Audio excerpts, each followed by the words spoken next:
Is veganism actually bad for you? For decades, we've been told that plant-based diets represent the pinnacle of human nutrition. But what if this widely accepted belief isn't supported by the full body of scientific evidence? I'm examining the uncomfortable question that many in the nutrition world don't want to address.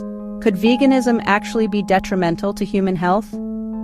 As a physician who's researched ancestral nutrition patterns and biochemistry, I've observed concerning trends in patients who adopt strictly plant-based diets. This isn't about ethics or environmental concerns, which are separate conversations. This is strictly about human physiology. This is about what scientific literature tells us about optimal nutrition. The evidence suggests that removing all animal products from your diet may create significant nutritional gaps that are difficult, if not impossible, to fill with plants alone. The human body evolved over millions of years consuming both plant and animal foods. Our digestive systems, brain development, and metabolic pathways were shaped by this omnivorous pattern. When we radically depart from this evolutionary template, we may be setting ourselves up for suboptimal health outcomes. Let's talk about nutrients that are either absent in plants or present in forms that humans struggle to utilize efficiently. Vitamin B12 is the obvious example. It's simply not available in plant foods unless they're fortified. This isn't controversial, it's accepted even by vegan nutrition authorities. But the challenges go far beyond B12. Consider vitamin A. Plants contain beta-carotene, but the conversion to retinol, the active form your body needs, is remarkably inefficient. Studies show that up to 45% of the population may have genetic variations that further impair this conversion. Then there's vitamin K2, essential for proper calcium utilization and cardiovascular health. Plants contain K1, but K2 comes primarily from animal foods. The conversion from K1 to K2 in humans is minimal. Plant sources of omega-3 fatty acids provide ALA, but the conversion to EPA and DHA, the forms your brain actually needs, is dismally inefficient at around 5 to 10%. Meanwhile, these crucial fatty acids are readily available in animal foods like fatty fish. Iron and zinc bioavailability from plant sources is significantly compromised by anti-nutrients like phytates and oxalates. Heme iron from animal products is absorbed at a rate of 15 to 35%, while non-heme iron from plants is absorbed at just 2 to 20%.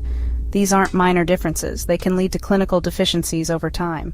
Anthropological evidence consistently shows that humans evolved as omnivores. There isn't a single documented traditional culture that voluntarily subsisted on plants alone.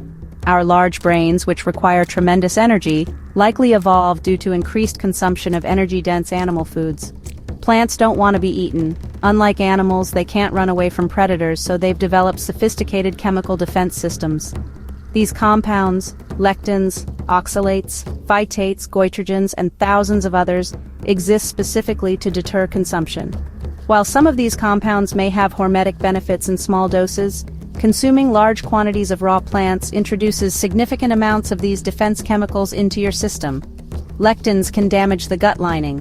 Oxalates can form painful kidney stones. Phytates bind to minerals, preventing their absorption. Many ex-vegans report significant improvements in digestive issues, autoimmune symptoms, and energy levels when reintroducing animal foods. These anecdotal reports align with what we understand about plant defense chemicals and the nutritional density of animal products. Does this mean all plant foods are harmful? Of course not. Many plants can be part of a healthy human diet, particularly when properly prepared to reduce anti-nutrients. What the evidence does suggest is that a diet completely devoid of animal products is unlikely to provide optimal nutrition for most humans. If you choose veganism for ethical reasons, that's a personal decision I respect. But it's important to acknowledge the nutritional challenges and address them through careful supplementation. The optimal human diet likely includes both carefully selected plant foods and high-quality animal products, with the exact ratio varying based on individual factors. I encourage you to look beyond the simplistic plants good, meat bad narrative and explore the full body of nutritional science. Your biology is the result of millions of years of evolution. Honoring that ancestral template may be the key to truly optimal health.